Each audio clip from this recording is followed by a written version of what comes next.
Bismillahirrahmanirrahim. Assalamualaikum warahmatullahi wabarakatuh. Perkenalkan, kami dari kelompok 7 ingin mempresentasikan materi kami tentang pegadaian, yaitu pegadaian syariah dan konvensional, dengan mata kuliah Lembaga Keuangan Syariah, dengan Bapak dosen pengampu yaitu Bapak Mawardi, SAG MSI. Baiklah, saya di sini bersama rekan saya yaitu Nur Aziza, dan saya sendiri sebagai moderator Yasinta Delia Putri Pramisti. Kami dari kelas B. Langsung saja, materi pertama akan dibawakan oleh rekan saya yaitu Nur Aziza. Kepadanya dipersilakan. Yang pertama ialah sejarah pegadaian. Sejarah pegadaian dimulai pada saat pemerintah penjajahan Belanda VOC mendirikan Bank Panlening, yaitu lembaga keuangan yang memberikan kredit dengan sistem gadai. Lembaga ini pertama kali didirikan di Batavia pada tanggal 20 Agustus 1746. Kini usia pegadaian telah lebih dari 100 tahun. Manfaat semakin dirasakan oleh masyarakat meskipun perusahaan membawa misi public service obligation. Ternyata perusahaan masih mampu memberikan kontribusi yang signifikan dalam bentuk pajak dan bagi keuntungan kepada pemerintah, di saat mayoritas lembaga keuangan lainnya berada dalam situasi yang tidak menguntungkan. Yang kedua ialah pengertian pegadaian. Menurut Kitab Undang-Undang Hukum Perdata pasal 1150, gadai adalah hak yang diperoleh seorang yang mempunyai piutang atas suatu barang bergerak. Barang bergerak tersebut diserahkan kepada orang yang berpiutang oleh seseorang yang mempunyai utang, atau oleh seseorang lain atas nama orang yang mempunyai utang. Seorang yang berutang tersebut memberikan kekuasaan kepada orang berpiutang untuk menggunakan barang bergerak yang telah diserahkan untuk melunasi utang apabila pihak yang berhutang tidak dapat memenuhi kewajibannya pada saat jatuh tempo. Tugas pokoknya adalah memberi pinjaman kepada masyarakat atas dasar hukum gadai agar masyarakat tidak dirugikan oleh kegiatan lembaga keuangan informal yang cenderung memanfaatkan kebutuhan dana mendesak dari masyarakat. Pengertian pegadaian konvensional. Pegadaian konvensional umum adalah suatu hak yang diperbolehkan seseorang yang mempunyai piutang atas suatu barang bergerak. Barang bergerak tersebut diserahkan kepada orang yang berpiutang oleh seseorang yang mempunyai utang atau orang lain atas nama orang yang mempunyai hutang. Seseorang yang berhutang tersebut memberikan kekuasaan kepada orang yang berpiutang untuk menggunakan barang bergerak yang telah diserahkan untuk melunasi hutang apabila pihak yang berhutang tidak mampu melunasi kewajibannya pada saat jatuh tempo. Pengertian pegadaian syariah. Gadai dalam perspektif agama disebut ran, yaitu perjanjian untuk menahan sesuatu barang sebagai jaminan atau tanggungan hutang. Kata ran secara etimologi berarti tetap, berlangsung, dan menahan. Maka dari segi ran bisa diartikan sebagai menahan sesuatu dengan tetap. Ar-ran adalah menahan salah satu harta milik si peminjam sebagai jaminan atas pinjaman yang diterimanya. Ran merupakan suatu akad utang piutang dengan menjadikan barang yang mempunyai nilai harta menurut pandangan syara sebagai jaminan hingga orang yang bersangkutan boleh mengambil hutang. Dasar hukum pegadaian. Yang menjadi dasar hukum gadai konvensional adalah Undang-Undang Nomor 9 Tahun 1969 dengan pasal 6 dan pasal 7. Sedangkan dasar hukum gadai syariah adalah Al-Quran dalam surah Al-Baqarah ayat 283. Bismillahirrahmanirrahim. Wa in kuntum ala syafari wa lam tajidu katiban farihanum maqbudatun wa in amina ba'dukum ba'dun falyu'addil ladzi tumina amanatahu wal yattaqillaha rabbahu wa la taqtumu syahadah wa may yaktumha fa innahu asimun qalbuh wallahu bima ta'maluna alim.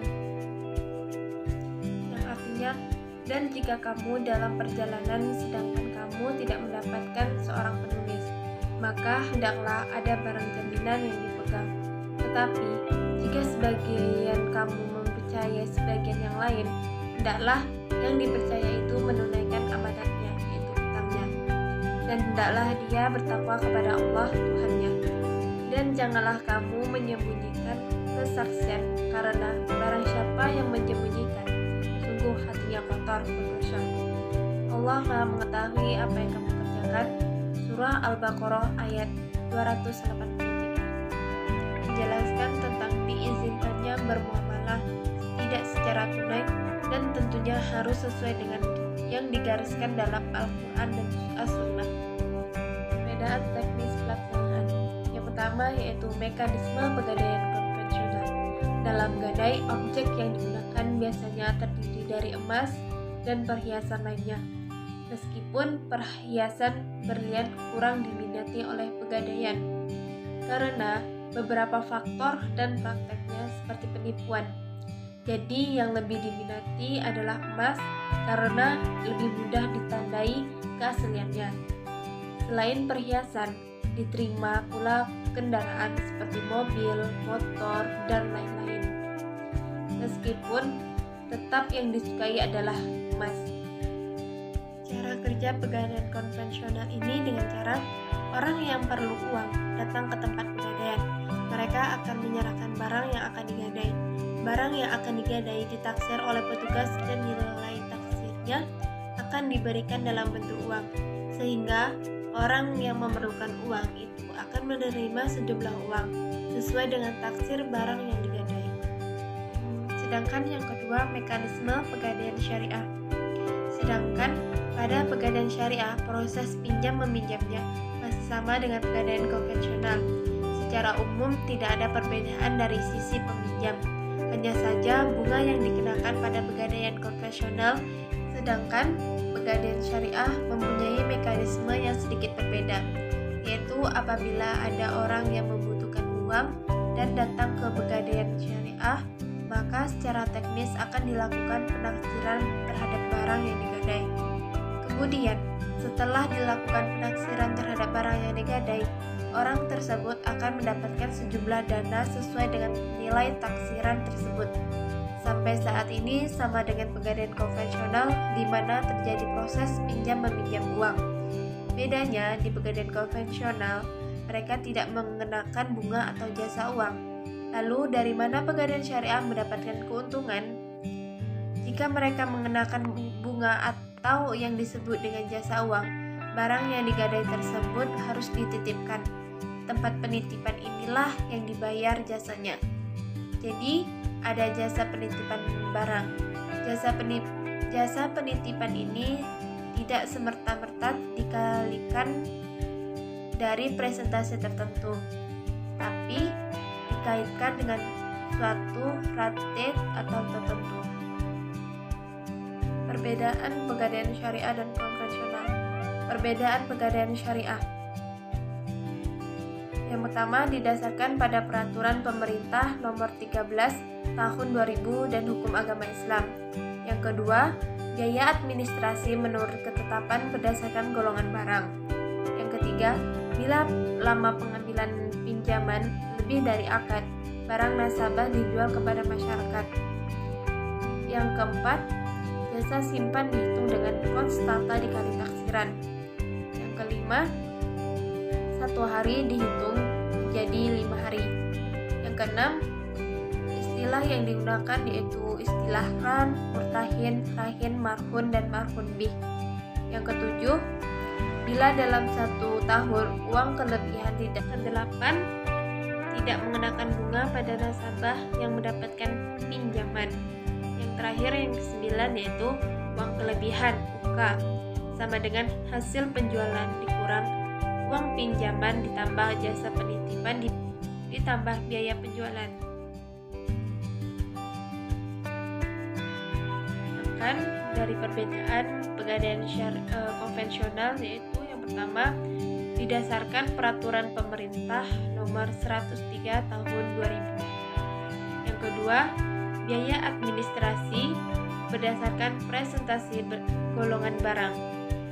Yang ketiga, bila lama pengambilan barang pinjaman lebih dari pinjaman barang gadai, maka akan dilelang kepada masyarakat. Yang keempat, Sewa modal dihitung dengan presentase dikali uang pinjam yang disebut dengan UP.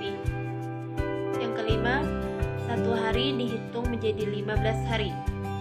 Yang keenam, istilah yang digunakan pegadaian, gadai, nasabah, dan barang pinjaman. Yang ketujuh, bila dalam 1 tahun uang kelebihan tidak diambil, uang kelebihan tersebut menjadi milik pegadaian. Yang kedelapan, mengenakan bunga yang disebut modal sewa atau sewa modal terhadap nasabah uang yang memperoleh pinjaman. Yang kesembilan terakhir yaitu uang kelebihan atau UK sama dengan hasil lelang penjumlahan dengan uang pinjaman ditambah modal ditambah lelang. Nah, itu saja yang dapat kami presentasikan. Lebih dan kurang kami mohon maaf. Kami akhiri, wabillahi taufiq wal hidayah. Assalamualaikum warahmatullahi wabarakatuh.